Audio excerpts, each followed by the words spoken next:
اگر آپ ہمیں وارنٹ دکھائیں. اور لیکن وہ رینجرز کا کیا کام تھا؟ یہ تو پولیس کو آنا چاہیے تھا. فوج کا یہ کام تھا کرنے کے لیے.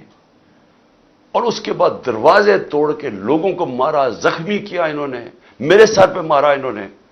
اور اس کے بعد اس طرح لے کے گئے کہ ساری دنیا نے دیکھا کہ ایک پاکستان کی سب سے بڑی پارٹی کا سربراہ، وہ پاکستانی جس کو ساری دنیا اور پاکستان 50 سال سے جانتا ہے، پہلے کرکٹ سے مجھے 20 سال جانتے تھے، جو پاکستان کی تاریخ کا سب سے بڑا خیراتی کام کیے ہیں، جس نے بڑے خیراتی ادارے دنیا میں اور ہوتا، نوبیل پرائز ملتا انہیں کے اوپر، 2 بڑے کینسر ہاسپٹل، تیسرا بن رہا ہے، 1 یونیورسٹی، سب خیراتی.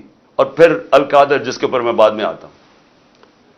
تو اس کو اس طرح پکڑ کے جس نے اپنی ساری 50 سال کا جو پبلک لائف ہے، ایک کرمنل کیس نہیں تھا، تو پچھلے چند مہینے کے اندر 145 کیسز کر دیے، دہشت گردی کے، غداری کے، کہ کسی کو ڈرٹی ہیری کہہ دیا، اور سائیکوپیتھ غداری، ملک سے غداری ہو گئی.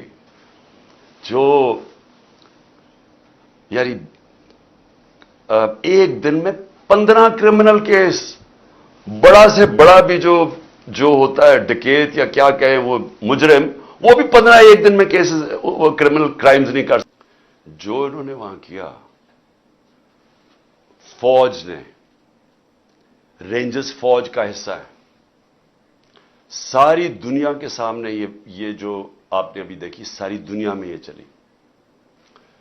آرام سے ہم بیٹھے ہوئے اندر، شیشے توڑ کے اس طرح اٹیک کیا اندر، جس طرح کوئی پاکستان کا سب سے بڑا دہشت گرد اندر بیٹھا ہوا تھا.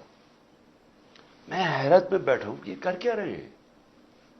کہ ہم نے کبھی کہا ہے کہ اگر آپ ہمیں وارنٹ دکھائیں. اور لیکن وہ رینجرز کا کیا کام تھا؟ یہ تو پولیس کو آنا چاہیے تھا. فوج کا یہ کام تھا کرنے کے لیے. اور اس کے بعد دروازے توڑ کے لوگوں کو مارا، زخمی کیا انہوں نے، میرے سر پہ مارا انہوں نے.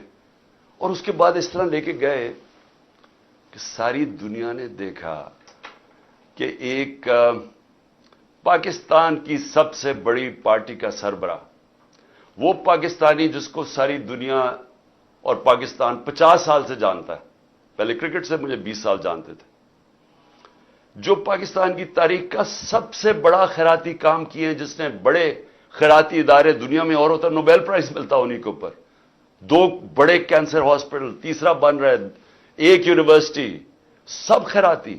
اور پھر القادر جس کے اوپر میں بعد میں آتا ہوں.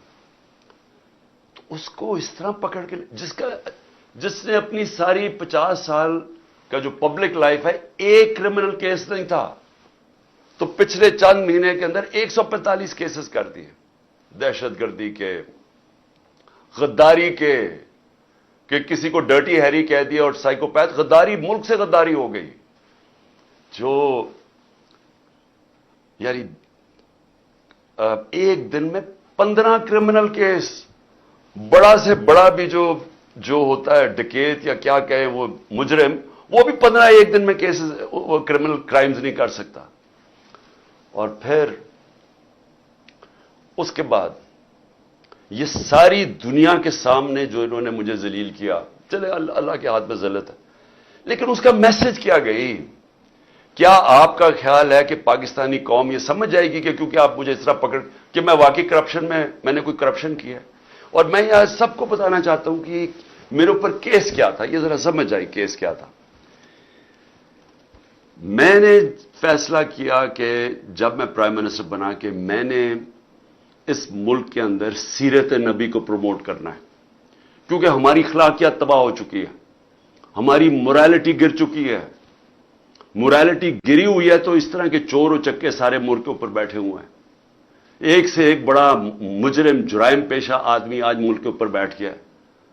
تو جب آپ کی ملکی اخلاقیات ختم ہوتی ہے، ملک تباہ ہو جاتا ہے. میرا القادر یونیورسٹی کا مقصد بنانے کا تھا کیا؟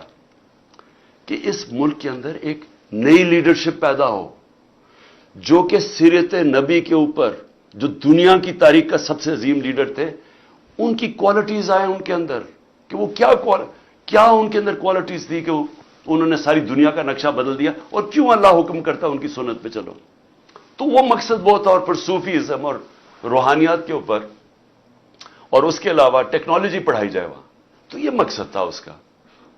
تو یہ فیصلہ ہوتا ہے دسمبر میں، دسمبر 2018. یہ ذرا آپ سنتے رہیں. ایک سپانسر آتا ہے، وہ کہتا ہے میں بنانے کے لیے تیار ہوں. آپ کو پتا ہے کہ اس وقت میں ایک کینسر ہاسپٹل جس کا خسارہ 9 ارب روپیہ ہے ہر سال کا، 75% کینسر کے مریضوں کو مفت علاج دینے کا. پشاور میں دوسرا کینسر ہاسپٹل، کراچی کے اندر تیسرا کینسر ہاسپٹل جو کہ سب سے بڑا ہے، جو 30 ارب روپے کا بن رہا ہے. نمل یونیورسٹی چل رہی ہے جو کہ 1000 ایکڑ کے اندر ہے. یہ تو کوئی 300 کچھ کنال ہے، وہ 1000 ایکڑ کے اندر ہے. وہاں بھی 90% بچے نوجوان مفت ڈگریز لے رہے ہیں. تو یہ کوشش یہ تھی کہ یہاں بھی ہم ایک سینٹر سیٹ اپ کریں تاکہ لیڈرشپ نکلے پاکستان میں جو ایک صادق اور امین ہو. تو یہ مقصد تھا اس کا. یہ ہوتا ہے فیصلہ نومبر میں. 15 مئی کو 2019 کو میں اس کی گراؤنڈ بریکنگ کرتا ہوں جا کے ایز پرائم منسٹر. یہ ریکارڈ دیکھ لیں. کیس یہ کون سا ہے؟ این سی اے کا جو کیس یہ بات کر رہے ہیں جو کیبنٹ میں آتا ہے وہ دسمبر میں آتا ہے، 7 مہینے کے بعد. یہ بن رہی ہوتی ہے یونیورسٹی، پیسہ ایلوکیٹ ہو جاتا ہے. اس کے 7 مہینے کے بعد وہاں یہ این سی اے کا کیس آتا ہے. وہ سمپل کیس ہے، وہ بھی کوئی مشکل نہیں ہے. ہمارے پاس یہ چوائس رکھی گئی کہ پتہ نہیں $170 ملین آ رہا ہے پاکستان، یا لیکن اس کے لیے آپ کو ایک اگریمنٹ ہوئی ہے ملک ریاض اور این سی اے میں، تو لیکن وہ کانفیڈینشیل ہے. تو اگر آپ کانفیڈینشیل مانتے ہیں تو وہ پیسہ آ جاتا ہے پاکستان میں. اگر آپ نہیں مانتے تو آپ کو جا کے وہاں کیس کرنا پڑے گا، لٹیگیشن کرنی پڑے گی. وہیں ہمیں بتایا گیا کہ $100 ملین ہم ضائع کر چکے ہیں فورن لٹیگیشن میں. تو وہ جب کیس جائے گا وہ کئی سال چلے گا. لہذا ہم نے فیصلہ کیا کہ سپریم کورٹ میں وہ 170 ملین آتا ہے یا وہ گورنمنٹ آف پاکستان ہے، تو پاکستان آ رہا ہے نا. اس کے اوپر میرے اوپر کرپشن کیس ہے. یہ کیس کہتے ہیں جناب آپ نے القادر یونیورسٹی سے فائدہ اٹھایا ہے. القادر یونیورسٹی ٹرسٹ ہے، اس کے سارے آڈیٹڈ اکاؤنٹس ہیں، وہ سارے آپ کو پتہ ہے. بتائیں کدھر سے فائدہ اٹھایا؟ وہ کوئی نہیں بتا رہا. یہ نہیں نیب بتا رہی فائدہ. وہ کہتے جی آپ کو کوئی فائدہ ہو، کیونکہ آپ کو القادر بنانا تھا لہذا آپ نے اس کو ملک ریاض کو، جب ساری کیبنٹ کا فیصلہ تھا. نہیں، آپ نے اس لیے کیا ہے کیونکہ آپ نے وہ القادر یونیورسٹی بنانی تھی جس میں مجھے کوئی ذاتی فائدہ نہیں ہے. جس طرح نہ مجھے نمل یونیورسٹی سے ہے، نہ مجھے شوکت خانم سے ہے، کیونکہ وہ ٹرسٹ ہے، وہ میری ذاتی ملکیت تو نہیں. اس کے اوپر یہ سارا ڈرامہ ہوا کہ جی عمران خان کے اوپر کرپشن کیس ہوا. اس کے اوپر انہوں نے مجھے پکڑا اور مجھے ایک دہشت گرد کی طرح پکڑ کے لے کے جا رہے تھے.